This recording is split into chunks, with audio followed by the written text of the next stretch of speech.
नमस्कार। Myself Dr. Sandhya Jaipal, associate professor, department of sociology, SD government college, Beawar.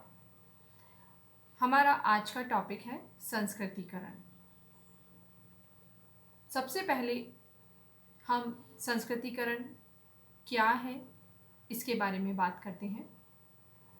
अंग्रेज़ों के आगमन के पूर्व जाति व्यवस्था परिवर्तन से पूर्ण रूप से अपरिचित थी। बाद में औद्योगिकरण, नगरीकरण, पश्चिमीकरण के कारण जाति व्यवस्था में परिवर्तन शुरू हो गया।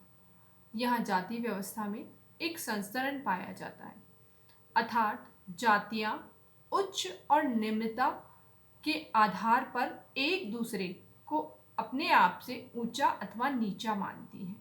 यह जातियों में उच्च और निम्नता की स्थिति पाई जाती है।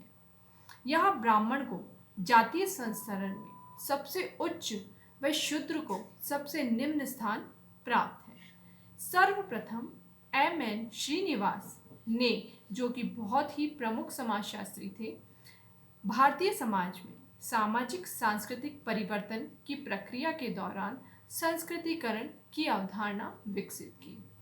इन्होंने सर्वप्रथम संस्कृतिकरण शब्द का प्रयोग दक्षिण भारत के कुर्क्स लोगों के अध्ययन के दौरान किया। इन्होंने पाया कि निम्न जातियां द्वारा ब्राह्मणों की प्रथाओं, कर्मकांडों, जीवन पद्धतियों का अनुसरण किया जाने लगा। यह लोग मांस मदिरा छोड़ के ब्राह्मणों के भोजन, वेशभूषा, आदतों को अपनाने लगे और जातीय संसरण में अपनी एक या दो पीढ़ी पश्चात उच्च स्थिति की मांग करने लगे।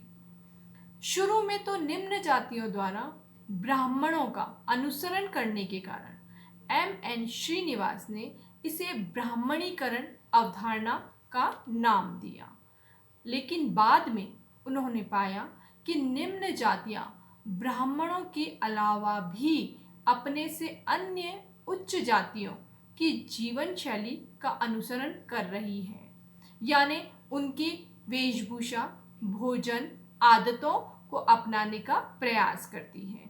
अतः इन्होंने इसके लिए संस्कृतिकरण की अवधारणा का प्रयोग किया।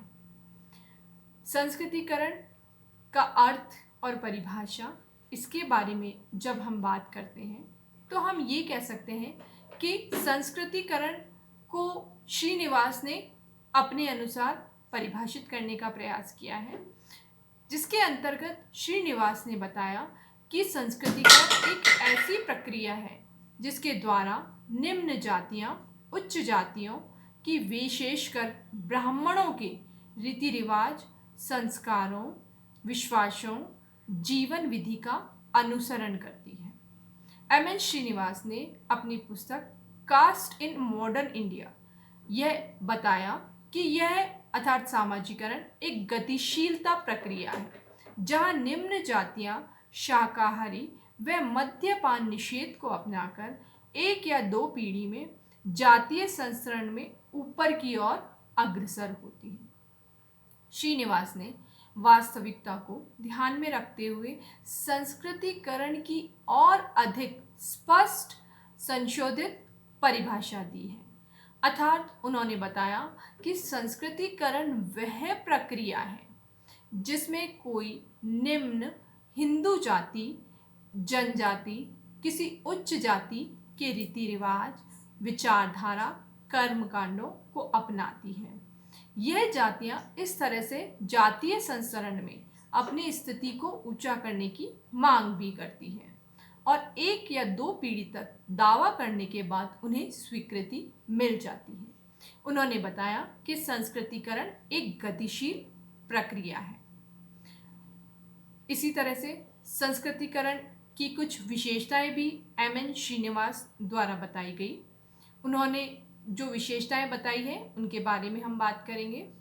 संस्कृतिकरण की विशेषताओं के बारे में जब हम बात करते हैं तो हम ये कह सकते हैं कि उन्होंने एम.एन. श्रीनिवास ने बताया यह समाज और संस्कृति में होने वाले सामाजिक व सांस्कृतिक परिवर्तनों का सिद्धांत है। 2. इसकी इकाई एक समूह, जाति व जनजाति है।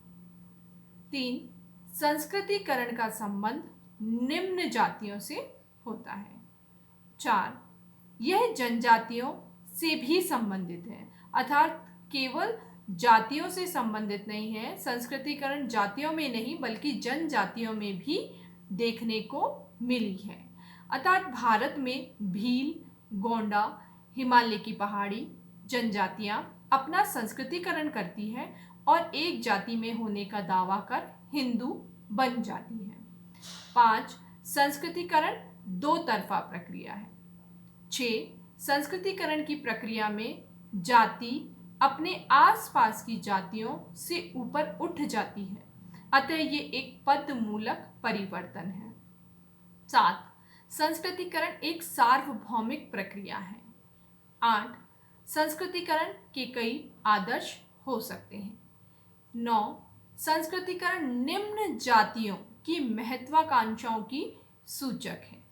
10, संस्कृतिकरण अनेक अवधारणाओं का गुच्छा है, जैसे ब्राह्मणीकरण, संस्कृतिकरण, अनुसरण, ये सब आपस में एक दूसरे से संबद्ध है।